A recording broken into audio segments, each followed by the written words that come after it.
The only thumbnail I've actually ever truly landed doing this was the one I was doing to ask what you wanted to see for the dead baseball player. Not the one for the big free agent or any of the other live things that I've done the last 6 months, but for the dead baseball player, because that thumbnail looks like uh, 80,000 years old looking for a job picture. Anyway, so Bryce Harper ends our long national nightmare and signs with the Philadelphia Phillies for 13 years and a guaranteed total. Really need to get that haircut. I just woke up from a nap. I was finding this out. 13 years and $330 million. How you doing, Robbie? $330 million for 13 years. Okay. So as I said, our long national nightmare is over. Yeah, that's pretty much what I thought when I woke up to see that, Mike. Man, did Scott Boras overplay his hand? Is my first thought on that. The Nationals offered him 10 hockeytournaments.com. The Nationals offered him originally 10 years for 300 million and with deferral monies. I'm not sure if that was there's no opt-out, Tribe. No opt-out. It's a 13-year deal for $330 million.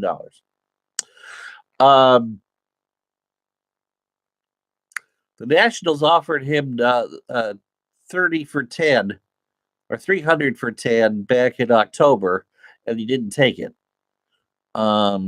This will pay him on an annual average basis less money. I believe the AAV is $26 million. So it's for the Phillies, it's perfect for the luxury tax.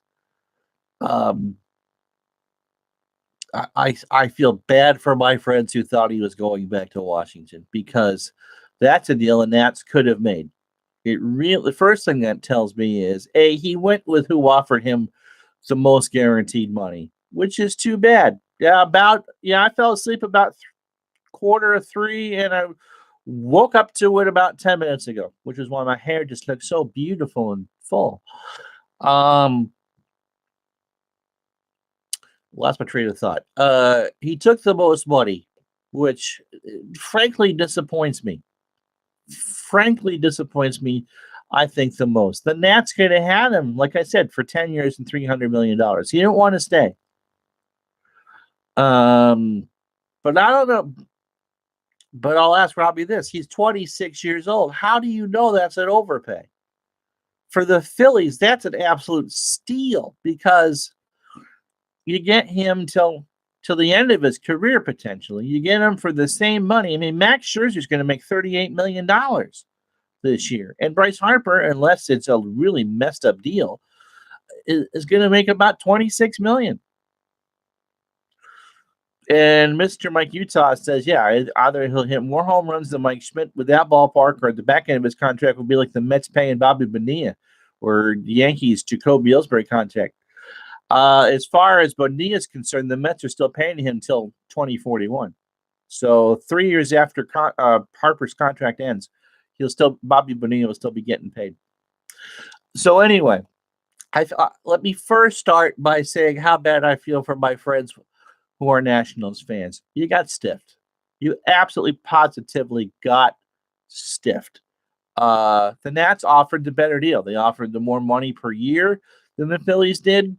Now you get to see him 19 times a year for the next generation, and it won't be pretty.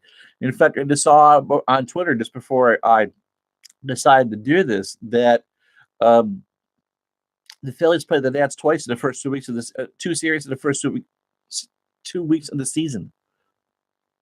So you'll see a lot of Bryce Harper, and I imagine that there'll be some mixed emotions. I think they would have been fine if he had gone out to the West Coast. If he had gone to the Dodgers or gone to San Francisco, yeah, okay, it would have been weird the first couple times that Harper came east or the Nats went west, but this pretty much, to me, reeks of jamming your thumb in your eye and going, ha ha, I don't like you. And I don't think that's fair. I'm not. As far as the Dodgers and Giants are concerned, I think San Francisco escaped a bullet here. They don't want to pay for someone 13 years.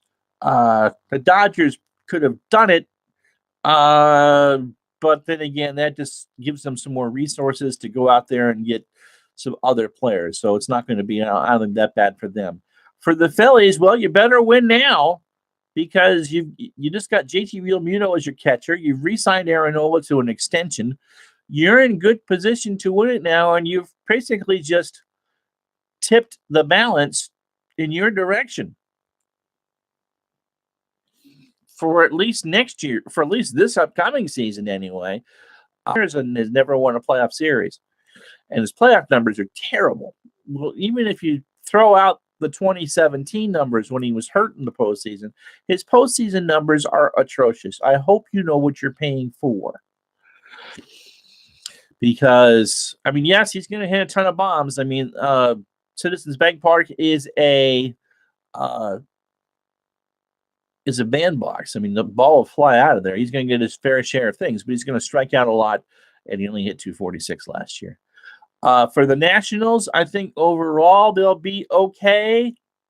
They'll have Victor Robles. They have Juan Soto. If Adam Eaton can stay healthy, that outfield is pretty good. They need to get Anthony Rendon signed to a long-term deal. Take a look to see who's out there next year for free agents. I don't know why players don't want to play in Washington. It's the deferral money. They got a lot of things to fix in-house. Honestly, Robbie, as I see you say that, Bryce Harper, if you look at how players should be paid, probably could have made $50 million in this one season. If he had taken a short deal, he probably could have gotten 2 for $100. But at 13 years, that deal will pay for itself. The Phillies did not overpay for Bryce Harper. Bryce Harper just broke a lot of hearts, and Philadelphia is probably the toughest market, I think, to play in. But the Phillies got a good deal. You have an all-star for the next 10 years if he's healthy, and you got him for less than about the money that the Rockies paid for Nolan Arenado. And Clinton Parks is right. You know, the free agent market is broken. I mean, the fact that it's the 28th of February and he's finally going in, and we started playing games, says that it's not right. And there's plenty of other free agents out there who need to get some contracts in to get ready for the year that are still, but we don't know what's going to happen. So I imagine that the Phillies, I saw my old employers at Fanside already have the Phillies as the favorites in the East. I don't know if I would go that far or not, but it's going to make it up because the Nats pitching is excellent. They just got Patrick Corbin. They still have Matt Scherzer, who pitched today, as a matter of fact, just annihilated the Red Sox in his turn, and Steven Strasburg. Their bullpen is kind of weak. They're going to score some runs. They've got to stay healthy. And now they got to keep Anthony Rendon long term. But Atlanta's good. I mean, they went to the playoffs last year. I don't think they did anything too disappointing. It just makes the National League East all that much more fun. But as I said, I think it's most disappointing for the Nats fans who thought he was coming back, and to come back and do it in Philadelphia really just says an awful lot right there. I mean, the young man is entitled to do what he wants. This is a business. As much as we consider it entertainment and we root for pieces of laundry and all that, this is a business. But still, this has got to sting. And for the Nats fan, I mean, there's one talked to me this morning. Oh, he's going to resign here. No, he was long gone. Harper was never coming back to the Nats. But this is really a thumb in the eye for them. I'm sure that when ID Jester does his baseball special in a couple weeks, that we'll be talking about that more then, and I'll post this on Twitter. And if you have any comments, please leave them in the below. And our regularly scheduled programming will be back tomorrow with more 1982 baseball. But I wanted to leave some thoughts. I think for I understand why he went to Philadelphia. I'm disappointed he went to Philadelphia. I'd much rather him go and to out in the West Coast. But if this was just to thumb in everyone's faces, then That's how you develop a bad reputation. And I think in neutral people's eyes, and he's earned a black eye today. All right. So yeah, 26 million per year is the average. And so, all right, give this video a like, and we'll talk to you soon. I'm Ron Chuckett for Retro Sports Network. We'll talk to you the next time.